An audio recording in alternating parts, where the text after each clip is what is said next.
Good evening, everybody. This is Mark Polite, and welcome to the podcast Polite on Society. And in this week's edition, we speak with hip hop recording artist Big Jon, and we're happy to have you with us this week. Thanks for having me. Okay, so I was reading your information, reading your bio, and I'm interested in learning more about your stylings because you're a hip hop artist, but you're also from Baltimore. So I wanted to know a little bit about how, your upbringing in Baltimore affects your hip hop style. Sure. So, really, what got me into the hip hop genre when I first entered middle school, one of my teachers was also in the hip hop and wrote his own song as well. And I really started to fall in love with the genre at a time when we had Jay Z, Eminem, Kanye West, 50 Cent, and Andre 3000. They were still doing this thing, and also what helped influence me, and a little bit of Lil Wayne here and there. But those definitely were my biggest influences in terms of how I fell in love with hip hop. And then just one day during my end of my sophomore year in high school, going to my junior year, I actually started writing my own songs again, and it really helped define me, who I am, and really found my true calling. Oh, okay. Okay. Awesome. Awesome. So, John, so in terms of your I hear some of your influences and those are some really good ones. Um in terms of the lane that you've chosen as an artist, right? Do you see yourself as a conscious artist or a party kind of rapper? Or where do you land? I'm definitely more of a conscious rapper where, for me, I had to tell stories about overcoming serious issues, adversity, loss, and also blend it in with a little bit of comedic style, kind of like Eminem, which he's definitely been my source of inspiration, especially after everything that I've gone through in my life and how it helped me with my own craft as well. Oh, okay. All right. So, in your in some of what I read about you, one of the things that you talk about strongly, which interests me as well, you talk about turning your personal loss into purpose, right? Yeah. And could you give us a little bit about what you mean when you say that? Yeah, sure. So one of the reasons why I returned to music after being away for a while, I lost my mom 5 years ago due to pancreatic cancer, and we never had the best relationship. We were always at odds with each other, and we didn't really see eye to eye. And after her being diagnosed with cancer and making peace with her, that's when I decided to honor her memory in a way that's something to kind Mm, of push through what I couldn't do back then, whether it was like limited resources or not having the courage enough, though, that kind of stuff like that.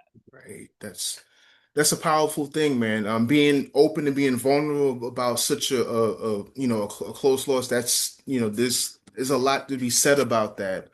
Um, could you tell me about your songwriting process, about how you come up with ideas for songs? Yeah, sure thing. So what I do when it comes to my songwriting, I usually come up with a title first, depending on how I want the name of the song to be, can I discuss those type of topics.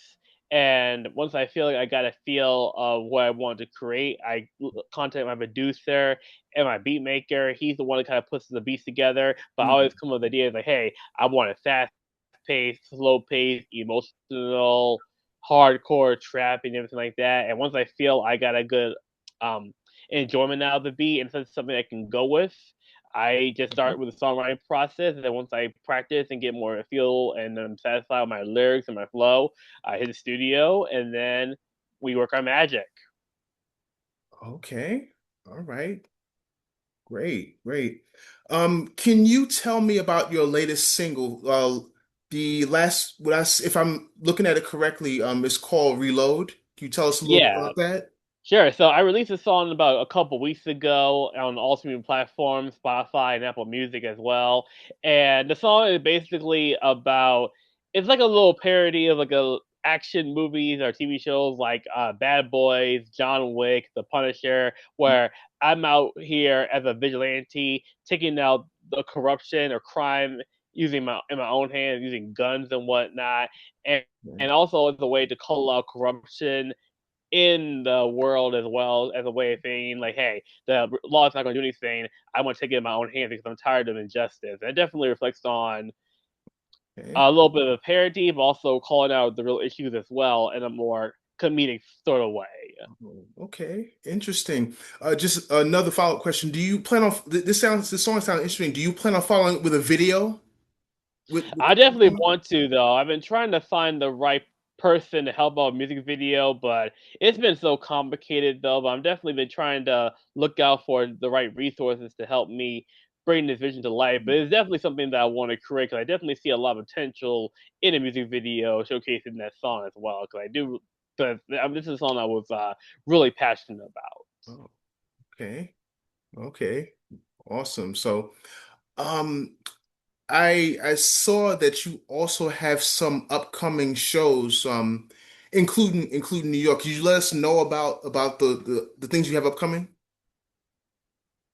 Sure. So I'm going to New York City on Sunday, and not in terms of performing shows. I am going to see like a Broadway show and a couple of concerts for myself. But I will be there to do a photo shoot in Times Square. I'm going to record my new single out there next Wednesday, and I'm currently working on a publicist to see if we can get a gig out there for me to be in a radio station right in the heart of Manhattan as well. But I'm definitely really excited of what's coming up ahead and how I can continue to share my music to the world. Oh, okay.